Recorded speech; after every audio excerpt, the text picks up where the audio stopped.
Greetings, unsettled souls, and welcome back again to the Correct Views. I want to make it official. We're working with PNC Bank to set up the account for my father's disability fund. Many of you that listen to this show know that I'm a huge fan of banks, but they have been very reasonable, and it looks like that should be going up soon. Also, all donations to this show have stopped. All donations that you send to me go directly to my father's cancer account. For those of you that don't know, we are saving money to about $20,000, which in terms of cancer treatment actually is very reasonable, to send him to Hanover, Germany for a treatment called hyperthermia. Look up Dr. Peter Wolf. More on that once I'm able to get it up. On to the news. Walmart workers threaten nationwide Black Friday walkout. I'm wearing the shirt. You knew, didn't you? You knew. Donna Anderson, Infowars.com. More than 200 workers from 28 Walmart stores in 12 different cities walked off the job on Tuesday, only the second multi-store strike in Walmart history. Good, they need more. Converging on the annual investors meeting being held in Walmart's hometown, Bentonville, Arkansas, the group issued the following ultimatum. Stop retaliating against workers trying to organize, or Black Friday 2012 will indeed be one for the record books. And they're supported by some frightening people, like the National Organization of Women, you know, NAGS. Yes, it's stolen from Rush, but it's so true. The National Association of Gals, one of the only funny things. You know what? When Rush isn't yammering on about neoconservatism, he's actually very intelligent. Anyway, the nags are behind him, but look, Walmart pays their employees almost nothing. They don't even, in some instances, have access to clean drinking water, which I'm sure that's not every store. But here's the gist of the story.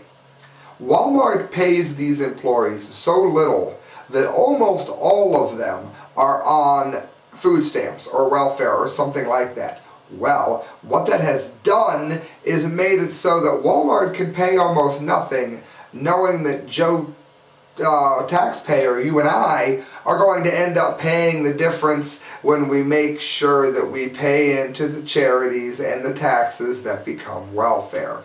Do you see how Walmart is costing you money? When you spend money at Walmart, you are costing yourself money. You are not saving yourself money. So what they are trying to do is get basically better treatment, and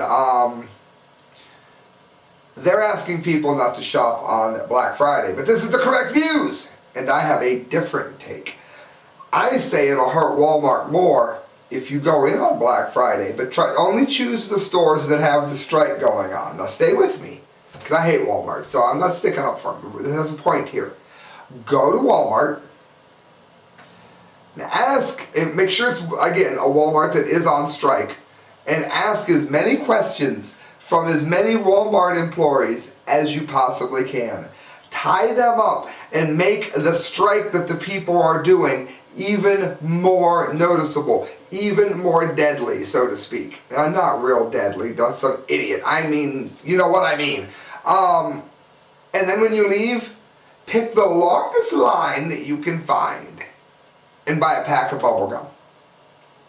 Tie the store up horribly. Now, this is not going to work for some of you parents that are shopping on Black Friday, but a lot of people like me, I really don't shop on Black Friday. I don't see the point. I'll go there if there's some great deal and I think I might be able to duck in and duck out somewhere, but I really don't shop that way.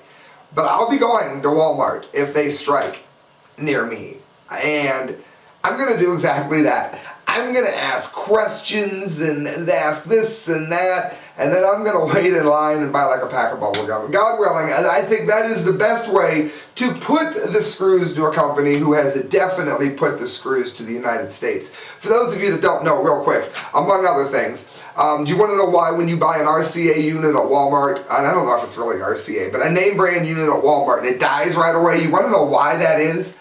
It is because if RCA or X company doesn't dumb down their product. Maybe a piece gets soldered twice when it's name brand. For Walmart, it only gets soldered once. That is so that they can get their products in there. Of course, they're going to break down even sooner, and Walmart actually leads to that problem as well. Not to mention supporting every piece of Chinese garbage that has outsourced and destroyed the United States of America.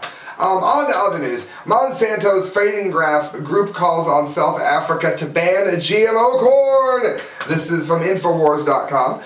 Let me tell you something. This is wonderful, wonderful news, because among other things, Walmart selling genetically modified food. So many places do, and there have been even like Whole Food Stores is tied up in a scandal now where they are selling GMO. If you don't know, there has been studies that just came out, and I've reported on this on my channel, just look it up. Monster tumors on rats from the food that you and I buy at Walmart and Target and wherever. The corn that's in the cereal, in your cereal bars, that kind of thing. Following in the footsteps of nations like France and Russia, South Africa may soon be the latest nation to enact a ban on Monsanto GMO corn that was recently linked to tumor development and organ damage in rats. South Africa's African Center for Biosafety, a watchdog organization that was created to protect consumers from various biotechnology dangers, is now calling on South African authorities to enact a ban on Monsanto's tumor-linked maize crops known as NK603. This is important. You need to stand up, even if you believe that we need genetically modified food to feed ourselves, which we do not. Even if you believe that, don't you think you at least have a right to know what is in it? They are fighting against even that. The more we stand up for ourselves, the more we will have this labeled. Ultimately, the more we will have Monsanto out of our food. And as that happens, you will see things like cancer. Some of the rates will go back down. Look up. The charts show the cancer rates in proportion to genetically modified food. And if you don't know what that is, you are eating it. I promise you, unless you're eating all organic, you are eating it. Romney's first project with Bain in 1977 helped propel Monsanto. S.D. Wells in Natural News.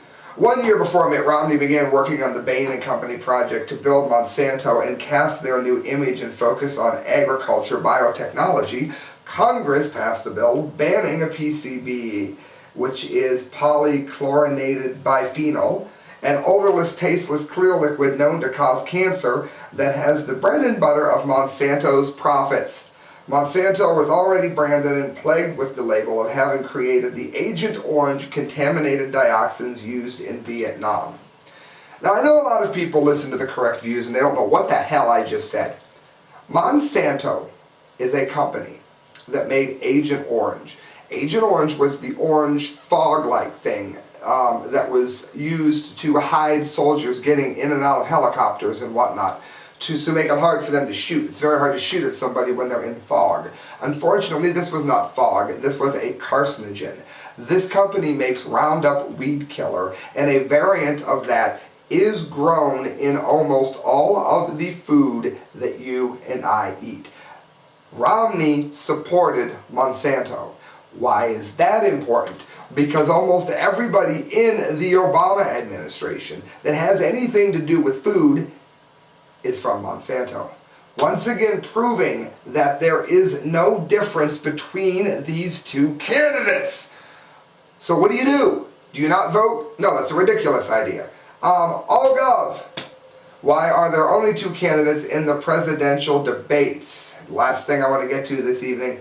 It's only natural for the Democratic incumbent Barack Obama and Republican challenger Mitt Romney should participate in the presidential debates, but in fact there are two other candidates who are qualified for the ballot in enough states that they could technically win the election. Gary Johnson of the Libertarian Party is on the ballot in all of 48 states, and Dr. Jill Stein of the Green Party is on 39 state ballots. In a pure democracy, it would be considered a given that Johnson and Stein would join Obama and Romney on stage, but the United States elections do not work that way. Now, the Green Party candidate, with all due respect, Jill Stein, well, she is Obama on steroids, politically speaking. You think it's bad now, it'll be much worse then. We'll be taxed into utter oblivion. Gary Johnson, however, is polling at over 6% nationally. He was over 10% in Ohio in a recent poll. What this means is the federal matching funds that the Libertarian Party is going to get, and I do a whole piece on this, on how to elect a third party people. This is how it's done, and we can do it. If we all band together, we can do this, and we can make it in 2016, where there is a huge buildup just by voting for Gary Johnson this year. You know, and who knows? I mean, Abraham Lincoln wasn't supposed to win the election, and he did. Do I think Johnson's going to? No. But do I think he has a better shot than any other Libertarian has had? Yes. And do I think that voting for him is going to propel the 2016 Libertarian to heights not seen in a third party, including Perot? Yes, I believe that as well.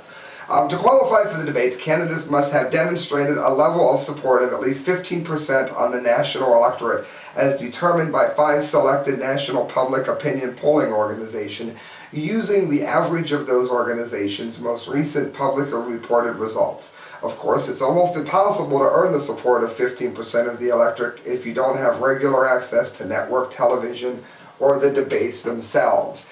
That is why voting for Johnson matters, because you are going to get him access to network television. If he polls at 6% on election day, when either Obumney or Rumney-Dumney get in, if he gets 6% of the vote, in 2016 they will have so much money that it won't matter if you put them in the debates or not. As I have said before, they will be unstoppable because he'll have 6%. That's millions of dollars. Gary Johnson has done this with the 0.5% money that he got from us that voted for Barr.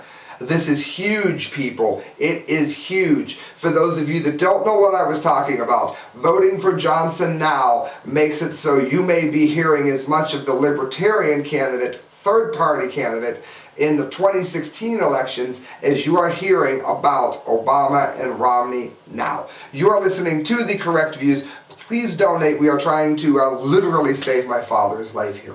Thank you. Good night. God bless, people. Keep listening and keep sharing these videos, because we can stop all of these things if we stick together and inform each other. Good night. God bless.